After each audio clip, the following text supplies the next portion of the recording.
नमस्कार श्रोते हो. साहित्य पंढरी या कथाकथन चॅनलवर मी दीपक रेगे तुम्हा सगळ्यांचं मनापासून स्वागत करतो. श्रोते हो, आजपासून तुम्ही ऐकणार आहात निवृत्ती जोरी यांची कादंबरी तडजोड. तडजोड, गुंता सोडवणारी किल्ली. ऐकूयात आज या कादंबरीचा पहिला भाग. पण तत्पूर्वी तुम्ही जर आत्ता चॅनलवर पहिल्यांदा आला असाल किंवा तुमच्याकडून अजूनपर्यंत चॅनल सबस्क्राईब झालेलं नसेल तर एकच विनंती करतो, कृपया चॅनल सबस्क्राईब करा.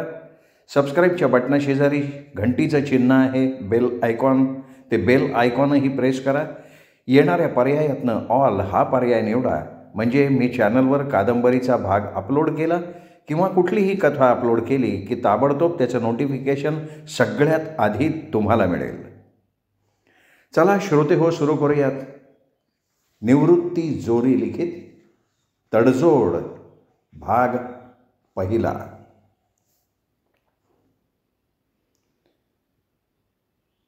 सन 1983च्या चैत्रातला उन्हाळा सुरू होता. ऊन मी म्हणत होतं. तसं पाहिलं तर दादाच्या म्हणण्यानुसार मागच्या 2 वर्षांपासून उन्हाळा जास्तच वाढला होता. यावर्षी जरा जास्तच चटकू लागलं होतं. मागच्या वर्षीपेक्षा पानकळा बी थोड्या कमीच होत्या. वैशाख महिना सुरू झाल्यानं दुपारच्या कडक उन्हात जिकडं तिकडं कुसळं चमकायला लागली होती. कुठं बांधाकोंदाला थोडंफार हिरवी काडी दिसायची. शेळ्या मोकळ्या सोडल्या तर त्या लांब लांब उधळत जायच्या. पाणी प्यायला त्यांना थेट दुपारी आंब्याजवळ विहिरीच्या आहाळावर आणायला लागायचं. त्यांना पाणी पाजायला दुसरी जागाच नव्हती. सगळ्यांच्या सकाळच्या न्याहाऱ्या उरकल्या होत्या. घरासमोरच्या लिंबाच्या आणि सिसमच्या सावलीत बसून मथे मथे म्हणजे माझी आई अक्का. मथे, तू कसं करते आता? तू एक तर सासरवाशीन. 8 दिवस झाले तुम्ही दोघं दादे बायको इकडंच आहेत लग्नाला तिरमकाच्या. आता ते सगळं पार पडलं. नवरीच्या परत मुळाला घ्यायला म्हणून जावयाला थांबवलं, नाहीतर त्याला लगीन झाल्यावर दुसऱ्या दिवशी काढून दिलं असतं. एक तर तू हाय सासुरवाशी, तुझी सासूला कडक बाई. बाई, तुला इकडं आणताना सांगितलं होतं त्याने लगीन झाल्या झाल्या लवकर मथीला पाठवा खांब्याला. आम्ही जरी पोरीवाले हलके माणसं, पण आम्हाला कोणाचं बोलणं सहन होत नाही. तुला माझं पहिल्यापासून सांगणं तिकडचं मला काही सांगायचं नाही. तरी बी कधी कधी पोटातलंय तुटतं माया. तुला काय सांगू माझं इकडचं. आत्ताशी कुठं रांकेला लागायला लागलंय. तू निघ उद्या तू ह्या घरी, आमचं काय असेल ते असू दे. दुपारच्या उन्हाला घरासमोरच्या लिंबाखाली बसून बचं आणि अक्काचं, ब म्हणजे माझी आजी बरं का, त्यांची चर्चा चालू होती. त्रिंबक मामाचं लग्न संगमनेर जवळच्या वेल्हाळ्याला भांडमळ्यात 4 दिवसांपूर्वी झालं होतं. नानांनी सरू मामीला परत मुळाला जाऊन कालच आणलं होतं. तसं पाहिलं तर या सगळ्या चांगल्या वांगल्या गोष्टी, पण मोठा झाल्यावर मला पहिल्यापासून कळत गेल्या. मोठं झाल्यावर जुनं काही असं कोणी सांगायला लागलं की मी सारखा कान देऊन ऐकायचो. असे बरेच किस्से आणि गप्पा ऐकून ऐकून मी माझ्या डोक्यातला एक कप्पा त्याच्यासाठीच राखून ठेवला होता. घरात कुणी बी जुनं मागचं काही बोलला की ते सगळं बारीक सारीक बोलणं ऐकून मी माझ्या डोक्यातल्या त्या कप्प्यात साठवून ठेवायचो. मनातल्या मनात मी सांगणाऱ्याला म्हणायचो, तू सांगत राहा, मी ऐकतोय सगळं.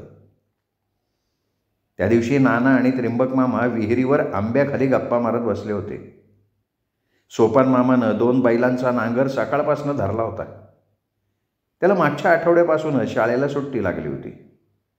त्यामुळं त्यानं त्याच्या हाताजोगं काम चालू केलं होतं.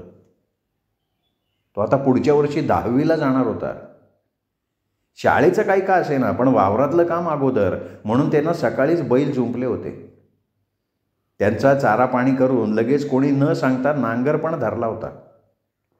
इकडं दादा म्हणजे आजोबा, दादानं त्याच्या शेळ्या सोडल्या होत्या. दुपार झाल्यामुळं त्या आता त्यांनी उन्हाच्या आंब्याच्या सावलीला आणून बसवल्या आणि तो तिथंच सावलीत बसला होता. मला घेऊन नंदा अक्की तिकडं विहिरीवर गेली. तिथं सावलीला बाजूलाच बसून हेरामावशी आणि मंगल अक्कीचा खडे खेळायचा डाव रंगला होता. नानांच्या मांडीवर बसून दत्ता आमची काहीतरी किलबिल पाहत होता. तो आत्ता कुठं 1.5 वर्षाचा झाला होता. नंतर त्यांचा लपाछपीचा खेळ सुरू झाला. त्यात भामा अक्कीलाही त्यांनी डावात घेतलं. सावलीत त्या दोघी तिघींचं गाणं सुरूच होतं. आरिंग मिरिंग लवंगा तिरिंग, लवंगा तिरचा डुबडुब बाजा, गाई गोपाल उतरला राजा. जो उतरला तो राजा. राज्य जिच्यावर येणार नाही ती बाजूला व्हायची. उरलेले परत तसंच आरिंग मिरिंग करत एक एक जण कमी व्हायची. शेवटी जी राहायची तिच्यावर राज्य यायचं. मग त्यानं बाजूच्या भेंडीला शिवून यायचं आणि लपाछपीचा खेळ रंगायचा. सगळ्या जिकडं तिकडं लपायला पशार व्हायच्या. मग एक एक हळूहळू सापडायची. मज्जाच वेगळी. जर कोणी छाप्पी मारली तर राज्यवालीला परत भेंडीच्या झाडाकडं जाण्याशिवाय पर्याय नसायचा. हा खेळ संपल्यावर त्यांचं परत खडे खडे खेळून चुळचुळ पाणी देणं सुरू व्हायचं. डावातलं पाणी घालताना त्या एकमेकींच्या हातावर जोरानं फटके मारायच्या. काय चाललं होतं हे सगळं मला कळायच्या पलीकडचं होतं. शेवटी खेळ लहानपणाचा होता. कुठे संपेल हे कोणालाही सांगता येत नव्हतं. ऊन कलायला लागलं होतं. नानांनी आवाज दिला, नंदे मंगल बास करा खेळ आता. हां, इकडे या जरा. नंदे, आता लहान नाही राहिली तू. त्यांनी नंदा अक्कीला हळू आवाजात कानात काहीतरी सांगितलं. तिचं आत्ताच 10-15 दिवस अगोदर लगीन झालं होतं. आमच्या गावातच खांब्याला शेडग्यांच्या घरात दिली होती. म्हणून नाना सारखे खांब्याला जायची तकतक करत होते. त्यामुळं आता हा खेळ मोडून त्या सगळ्याजणी घरी पळून गेल्या. नंदा अक्की मला लहानपणापासून सांभाळायला घरीच ठेवली होती. त्यामुळे तिचं शिक्षणसुद्धा झालेलं नव्हतं. शाळा शिकली नाही म्हणून पोरीची जात किती दिवस सांभाळायची. लगेच तिचं गावातल्या गावात लग्न जमवून टाकलं. तिला तरी काय कळत होतं. आई बाप जसं म्हणतील तसं ती हाच म्हणायची. मी लहान असताना माझ्या पाठीवर 1.5 वर्षानंतर दत्ताचा जन्म झाल्यामुळे मला घरी सांभाळायला कोणी नव्हतं. तिच्या शिक्षणापेक्षा मला सांभाळणं त्यांना महत्त्वाचं वाटलं आणि ती तिच्या शिक्षणाला माझ्यामुळं कायमची मुकली. एकदा असाच मी लहान असताना घरामागं हातात खुरपं घेऊन माती उकरत होतो. बराच वेळ माझा मातीशी खेळ चालू होता. नंदा अक्की मला सांभाळत असताना कुठंतरी गेली आणि माझ्याकडून ते खुरपं उलटं झालं.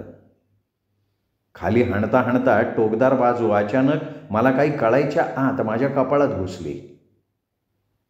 लहान असल्यामुळे मला आधी काही समजलं नाही. परंतु घाव खोलवर गेल्यामुळे काही वेळा डोक्यापासून पायापर्यंत मी पूर्ण रक्तबंबाळ झालो आणि रडायला लागलो. ते ऐकून अक्की धावत आली. काय झालं हे तिलाही कळेना. परंतु पुढे काय होणार हे तिला कळून चुकलं होतं. माझ्यामुळे तिला बराच मार खावा लागला असं मी बऱ्याचदा ऐकलं. नंतर तिची शाळा पूर्ण बंद झाली. तिला एकच काम होतं, फक्त मला सांभाळणं. माझ्यामुळे आज तिला काही लिहिता वाचता येत नाही याचं खूप वाईट वाटतं. इकडं सगळ्यांची आवराआवर सुरू होती. त्यांनी दुपारीच पिशव्या भरून खोटीला टांगून ठेवल्या होत्या. सरू मामी नवी नवरी असल्यामुळं तिचं घरातलं काम सुरू होतं. उद्या निघते मी खांब्याला. नेवरतीचं काय करू सांग. एवढ्यात नाना आणि त्रिंबक मामा घरी आले. नानांच्या कडेवरून उतरून दत्ता लगेच अक्काकडे पळत आला. बराच वेळेपासून तो विहिरीवर आंब्याखाली खेळत होता. आता त्याला कातून भूक लागली होती. तो तसा अजून अंगावरच पीत होता म्हणून लगेच अक्का त्याला पदराखाली मांडीवर घेऊन पाजायला लागली. थोडा मोठा झाला तरी तो अजून तिच्या अंगाला सारखाच चिटकलेला होता. दादानं पण शेळ्या घराकडं हुसकून आणल्या. पायकुट्या सोडत दावणीला बांधल्या. 5 पोरांची परवड पाहून आणि दादाला पोरीचे मथुराचे हाल दिसत होते. 1-1.5 वर्षाच्या अंतरानं 10 वर्षात माझी अक्का 6 पोरांची आई होऊन बसली होती. तरी त्या 4पैकी 3 नंबरची अक्करबोटी जन्मानंतर 2-3 महिन्यात झोपेत दम कोंडून वारली होती. हे सगळं पाहून आणि दादा म्हणाले, मथे या बारीला शहाणी असन तर आता नेवरतीला हिथं ठुई आमच्यापाशी. मंगल तर इथंच तिसरीला जाती, याला बी राहू दे इथंच. काढू रखड तुझ्यासाठी तेवढी आम्ही सगळे. एक तर मुलगा तुला होत नव्हता, 4 पोरींच्या पाठीव झाला यो 5वा. त्याला सांभाळाय पायी नंदीला बी तू शाळेत जाऊ दिलं नाही. राहिलं बिचारीचं सगळं शिक्षण. गेली असती थोडीफार ओळख झाली असती ना अक्षराची. आता दिली दुसऱ्याच्या गळ्यात घालून लहानपणीच. लेकराला अजून तरी समज तरी आहे का? त्याला हिथं ठुई माझ्यापाशी राहील बरोबर. तशी मंगल आहेच ना आधी लावायला हिथं त्याला. काय काळजी करू नको नेवरतीची, मी हाय खमकी, त्याला मी सांभाळन. जा तू उद्या जा तुझ्या सासरला खांब्याला. हां. संध्याकाळी झोपताना मी अक्काच्या कुशीतच झोपलो. तिने एका बाजूला मला आणि दुसऱ्या बाजूला दत्ताला घेतलं. रात्री तिनं माझ्या दोन्ही गालांचे बरेच मुके घेतले आणि मला झोपता झोपता सकू नाही कामाची, बकू नाही कामाची, डिंगऱ्या माझा कामाचा. माझा गालगुच्चा घेत माझा डिंगऱ्या लई कामाचा असं म्हणत झोपी लावलं. सकाळी लवकर उठून सगळ्यांच्या आंघोळ्या पांघोळ्या झाल्या. नी स्वयंपाक उरकून सर्वांनी लवकर नेहाऱ्याही केल्या. मला पण अक्कानं जेवायला घातलं. बाहेर शिसम आणि लिंबाच्या झाडाला दत्ताला केलेल्या झोळीत अक्कानं मला टाकलं आणि त्या दिवशी आम्ही सगळे तुला एकट्याला सोडून येणार होतो दोडीला. अगोदरच्या रातभर जीवच लागला नाही माझा. तू ह्यापेक्षा लहान दत्ताकडं मी लक्ष बी दिलं नाही. एका बाजूला तुला आणि दुसऱ्या बाजूला त्याला झोपवलं मुद्दाम. मला राहून राहून तुझी कीव यायची. शेवटी दुसऱ्या दिवशी उठले, तुला झोळीत घातलं. झोका देऊन मी गाणं म्हणायला लागले. निंबोनीच्या झाडामागं चंद्र झोप लाग बाई, आज माझ्या पाडसाला झोप का ग येत नाही.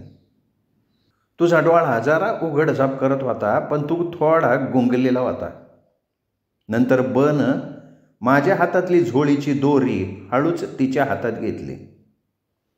तू तसा जाग शोधच होता म्हणून तिने मला खून केली आणि निघायला सांगितलं. झोळी तुझी थोडीफार चुळबुळ सुरूच होती. तुला झोका देत होती.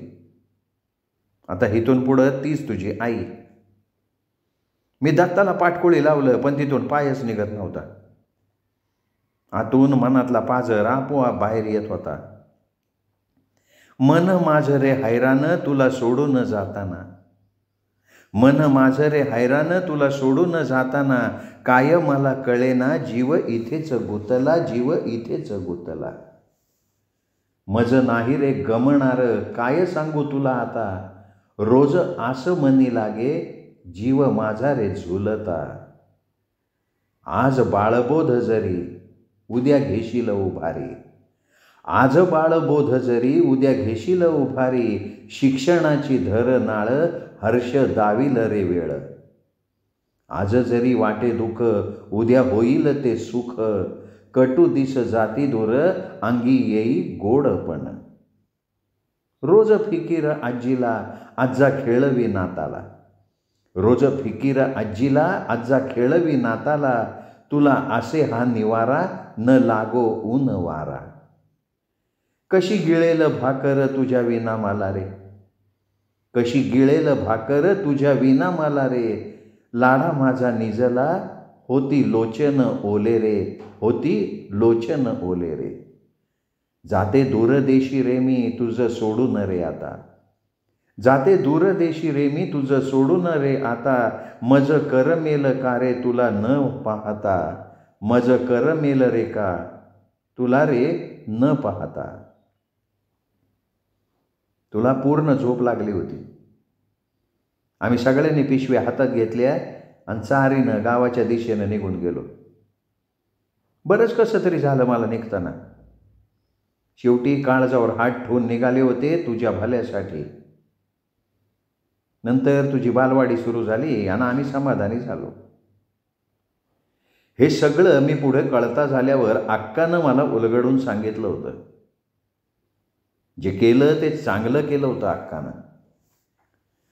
झुक झुक झुक झुक आगीन गाडी, धुरांच्या रेषा हवेत काढी, पळती झाडे पाहूया, मामाच्या गावाला जाऊया.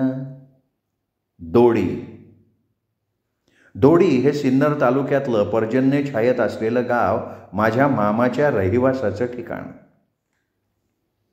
गोजराईच्या बालवाडीत असताना त्या आगीन गाडीचं गाणं आम्ही बऱ्याचदा म्हणायचो. तसं माझं मूळ गाव संगमनेर, म्हणजे संगमनेर तालुक्यातलं खांबे.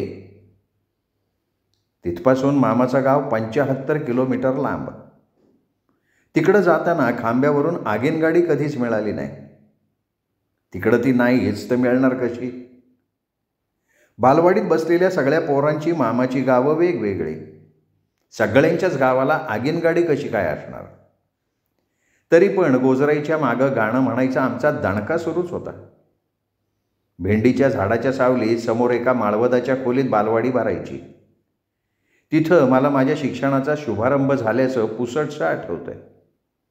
गोजराई शिकलेली नसली तरी एकदम नीटनेटकी राहणारी, स्वच्छ पेहराव आणि कायम हिरवं नऊवारी लुगडं घेतलेली मला आठवते. बऱ्याचदा तोंडावर बोट ठेवून ए सगळे गज बसा, जो बोलण त्याला सुकडी मिळणार नाही, असं तिने म्हटल्यावर सुकडीच्या नादानं आम्ही थोडीशी चुळबुळ बंद करून टाकायचो. गोजराईचं लक्ष इकडं तिकडं पांगलं की परत आमचा कलकलाट सुरू झालाच म्हणून समजा. तिचं वय त्यावेळी 60 वर्षापेक्षा जास्त असावं. सेवानिवृत्ती हा विषय तेव्हा जर बालवाडीच्या मास्तरणींना लागू असता तर गोजराई कधीच रिटायर झाली असती आणि मला तिच्याकडच्या शिक्षणाला मुकावं लागलं असतं हे पक्कं. मामाच्या गावात जवळपास 80च्या दशकात 4-5 बालवाड्या होत्या. नशिबानं मला गोजराईच्या बालवाडीत टाकलं. सध्याच्या काळात प्रवेश मिळाला असं म्हणतात. जुन्या काळात टाकलं असं म्हणायची प्रथा होती. म्हणजे बालवाडीत एकदा का मास्तरणीच्या हवाली पोरगं किंवा पोरगी केली की आईबापाचं काम संपलं. त्यांनी अजिबात मध्ये बोलायचं नाही. आता तसं राहिलेलं नाही. तसं माझं गाव खांबे संगमनेर तालुक्याच्या आग्नेयेला शेवटच्या टोकावर, डोंगराळ भागात असल्यानं शिक्षणाला थोडंसं मागे. म्हणजे हे असं अक्काला आणि नानांना वाटलं असावं. दुसरं असं मी 4 बहिणींच्या पाठीवर झालेला, क्रमानं 5वा. इकडं दोडीला चांगली शाळा होईल असं त्यांच्या डोक्यात आलं म्हणून त्यांनी मला इथं शिकायला घातलं होतं. इकडं दोडीला जर रोहिणी मृगाचा पाऊस चांगला पडला नाही तर बऱ्याचदा पेरण्यांचा खोळंबा व्हायचा. पण एखादा अर्धा 4-5 बोटं वल जाईल इतका पडला की दादा लगेच तिरमका चाल बरं, उद्या लगे बरगाळा घालून घेऊ, जे काय व्हायचं ते होईन. शब्द बी भारण काढून ठेवले तुझ्या आईनं, पुढं सालाईनासारखं थोडंफार आलं तर जमून जाईन बराबर, असं म्हणत मामाला हिंमत द्यायचा. त्रिंबक मामा विचार करत आभाळाकडे बघून, दादा औंदाचं सहल जरा वेगळंच आहे गाड्या, सगळं वर बुरकं दिसून राहिले, ढग नुसते खाल्ल्या अंगाला पळू राहिले, पुढं काय होईल याची काय गॅरंटी दिसत नाही. एकदा कोकणपट्टीत पाऊस चालू झाला की वरतून खालती सारखे मोकळे झालेले ढग पळताना दिसायचे. वावरात उभं राहून शेतकरी त्या ढगांकडे टक लावून पाहायचा. हलक्या सालक्या सापशिपीवर कशी तरी बाजरी आपलं डोकं वर काढायची आणि दसऱ्याला शिलंगण खेळायला बाजरीचं कणीस हातात यायचं. कधी कधी श्रावणाच्या सरी 4-4, 5-5 दिवस सलग व्हायच्या. त्याला सगळे झड लागली म्हणायचे. अशी झड फारच गुणकारी हे दादा मामांना कायम सांगायचा. तिरमका सोपान ह्योच पाणी लय फायद्याचा आपल्या, ही वल हळूहळू खाली जाती, जास्त दिस बी टिकती, त्याच्यात आणखी एक वादळ वारा वावदान बी नाही. जर असा 8 दिवस पाणी राहिला तर मग येहरीला लवकर पाजर फुटतोय. जमिनीचा आत्मा या झडीमुळं थंड होणार आणि रब्बी हंगाम टरारबुंग येणार, पुढची काळजीच मिटली. हे वर्ष जाणार कसं हे दादा जुलै-ऑगस्टमध्येच सांगायचा. पण इथे पावसाळ्यापेक्षा दुष्काळच जास्त असायचा म्हणून गावातल्या दादा पाटील केदारांनी पोरांच्या शिक्षणाची चांगली सोय होण्यासाठी शाळा सुरू केली. ते कायम 15 ऑगस्ट आणि 26 जानेवारीच्या भाषणात म्हणायचे, पोरांनो, लिहा वाचायला लागले तर जगात किंमत आहे तुम्हाला. आडाने राहिले तर मग ज्याचा हात मोडल त्याच्या गळ्यात पडल. जरी दुष्काळ जास्त पडत असेल तरी शाळा इथल्या पोरांच्या आयुष्यात बागायती पिकं फुलवीन. फक्त त्यांनी त्यांच्या गुरूंचं सांगितलेलं ऐकाय पाहिजे. जो ऐकल तो पुढं जाईल आणि जो ऐकणार नाही त्याला पुढं चांगलं भविष्य नाही, हे ध्यानात घ्या. शाळेला नाव बी दिलं होतं देवळातल्या बाबांचंच, श्री ब्रह्मानंद न्यू इंग्लिश स्कूल. सुरुवातीला अजिबात अनुदान नव्हतं, तरी पण सगळ्या गावकऱ्यांनी मेहनतीनं पैसे गोळा करून शाळा चालवली. आम्ही गोजराईच्या बालवाडीत 1, 2, 3 असं 10पर्यंत बऱ्याच वेळा आणि येरे येरे पावसा तुला देतो पैसा, पैसा झाला खोटा, पाऊस आला मोठा, चांदो मामा भागलास का, छडी लागे छमछम, विद्या येई घमघम, अशी 2-3 गाणी गोजराईच्या मागे म्हटल्यावर डब्बा भरून मक्याची सुकडी मिळायची. चांगला किलोचा पत्र्याचा डबा बनं माझ्यासाठी नांदूरच्या बाजारातून आणला होता. शाळेत जाताना तो मोकळा डबा ढुंक म्हणून वाजवत जायचो आणि येताना जवळपास 1.25 किलो सुकडी त्यातून घेऊन यायचो. बऱ्याच वेळा आम्ही आठवडाभराची शिल्लक राहिलेली सुकडी एकत्र साचवायचो आणि रविवारी दुपारी 3-4 वाजेनंतर हिरामावशी आणि आम्ही बिनतेलाचा तुपाचा सात्विक शिरा करायचो. कधी कधी असं वाटायचं की आपण मोठ्या शाळेत जाऊच नये आणि जरी गेलो तरी तिथंही असं सुकडीसारखं काहीतरी रोजच खायला मिळावं.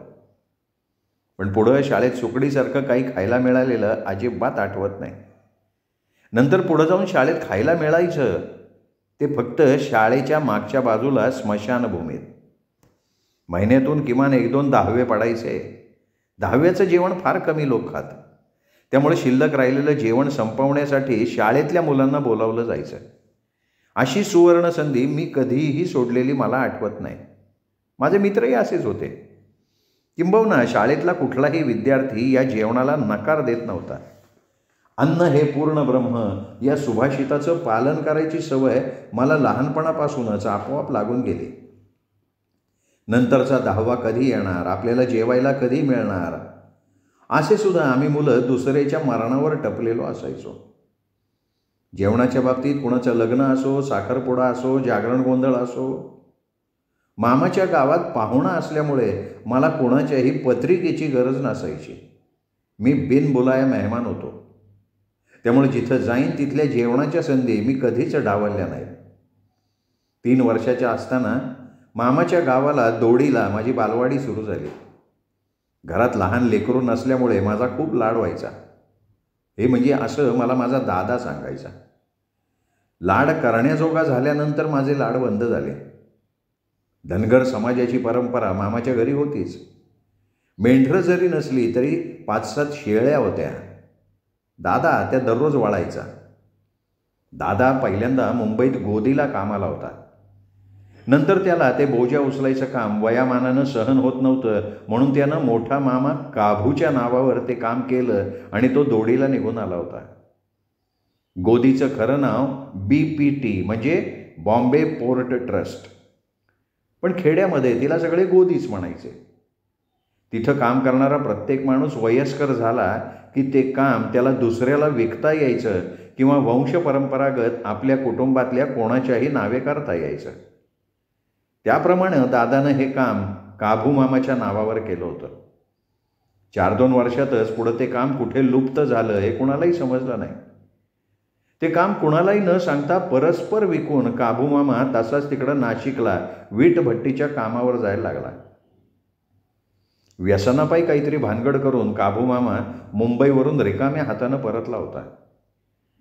काम विकून त्यांनी जवळची पुंजी पण खर्च करून टाकली होती. तो जर नंतर कधी दोडीला घरी आला तर कायम म्हणायची, अरे का बे सुधर की जरा, पोरी मोठ्याला झाल्या तू ह्या आता. घरात मोठा होता म्हणून तुझ्या बापानं नावावर केलं होतं तू ह्या ते काम, त्याचं बी वाटोळं करून टाकलं. ही माझी लहान लहान लेकरं काय करतील रे, तुझं काय वय आहे का हे असे ढंगडे करायचं. इकडं आईबाप कष्ट करतात रोजा रोजीनं दुसऱ्याच्या वावरात आणि तू ढोस नावाला फक्त कारभारी. हे असं चित्र मला खूप कसं तरी वाटायचं. गावात कधी शाळेत गेल्यावर काभू मामा दिसला की मी त्याच्यापासून लांब पळून जायचो. त्याच्याकडे बघून तर मला लई भ्याव वाटायचं. त्याचं काम गेल्यावरनं कुटुंबात कोणतंही रणकंदन झालेलं मला आठवत नाही. परंतु अर्थकारणाची घडी अशी झाली की त्रिंबक मामा, सोपान मामा या दोघांना बुधवार, शुक्रवार आणि रविवार कांद्याच्या मोंढ्यावर जाऊन हमाली करण्याशिवाय दुसरा पर्याय उरला नाही. हे दोघं 80च्या दशकाच्या सुरुवातीलाच बऱ्या मार्कांनी 10वी पास झालेले होते. त्यावेळी 10वी झालेल्या मुलांना लगेच DED करून नोकरी लागायची. पण परिस्थिती अगदी हालाखीची असल्यानं कुठलाही कोर्स करणं किंवा पुढे शिक्षण घेणं त्यांना शक्य नव्हतं. 10वीवर पोलीस होणं किंवा एखाद्या खाजगी कंपनीत जाणं हे 2च पर्याय त्यांच्यासमोर असावेत असं मला तेव्हा त्यांच्या चर्चेवरनं समजायचं. घरात आजोबा म्हणजे दादा आणि म्हणजे आजी. दोडीला सिन्नर नाशिककडं आजीला म्हणायची बऱ्यापैकी प्रथा त्यावेळी प्रचलित होती. काभू मामानंतर माझी अक्का, नंतर त्रिंबक मामा, सोपान मामा आणि लहान हिरा मावशी, त्यात परकुटुंबातनं आलेला उपरा मी, अशा 6-7 माणसांचं कुटुंब मोलमजुरी करून उदरनिर्वाह करायला लागलं होतं. त्या काळी त्यांनी खरंच कारभारीपणा दाखवायला पाहिजे होता. अशा परिस्थितीत माझी बालवाडी निम्म्यावर आली होती आणि शिक्षणाचा ओनामा होऊन गेला होता. दिवाळीच्या अगोदर माझी खांब्याची पणजी ठकाई वारली होती. दादा तिकडं तिच्या मौतीला गेला होता. त्यानं तेव्हा माझी खुशाली नाना आणि अक्काला सांगितली होती. त्यामुळे ते सुद्धा आता बिनधास्त झालेले होते. त्याच दिवशी इंदिराबाई गांधींची दिल्लीत हत्या झाली होती. भारतात बऱ्याच ठिकाणी दंगे उसळले होते. नंतर 2-3 दिवस वातावरण एकदम तंग होतं. दादाला तिकडून संगमनेरमधून दोडीला यायला लवकर गाडीच लागली नाही. बरीच जाळपोळ चालू होती सगळीकडे. दुधाच्या टँकरला फक्त कोणी काही करत नव्हतं. बऱ्याच वेळानं एक टँकर आला, पण तो नांदूरला थांबणार होता. त्याला भाऊ दादा करत कसं तरी नांदूरपर्यंत येऊन रात्री बऱ्याच उशिरानं दादा शिवाच्या रस्त्यानं घरी येऊन माझ्याजवळ झोपला होता. मी त्याच्या बिगर राहत नाही हे त्याला माहिती होतं, म्हणून रात्री उशिरा का होईना त्यांनी ही पायपीट केली होती. त्या दिवशी मी बराच वेळ त्याची वाट बघत अंथरुणात झोपी गेलो होतो. दादा आल्यावर मला जाग आली होती. देश दुःखाच्या काळ्याकुट्ट अंधारात हरवून गेला होता. गावातल्या काभू आणि बाबू होलाराचं गाणं डफड्यावर पिपाणी वाजवून सुरू होतं. रात्रीच्या शांत वाऱ्याबरोबर लांबून बारीक आवाज वाहत्या वाऱ्याबरोबर कानी येत होता. गेलं इंदिरा सरकार गेलं, भारताला दुःख लई झालं ग, शेजारीनं सखेबाई. बुधवार 31 तारखेला 1984ला नको होतं ते होऊन गेलं ग, शेजारीनं सखेबाई, गेलं इंदिरा सरकार गेलं. श्रोते हो, हा होता निवृत्ती जोरी यांच्या तडजोड या कादंबरीचा पहिला भाग. दुसरा भाग उद्या. तोपर्यंत नमस्कार.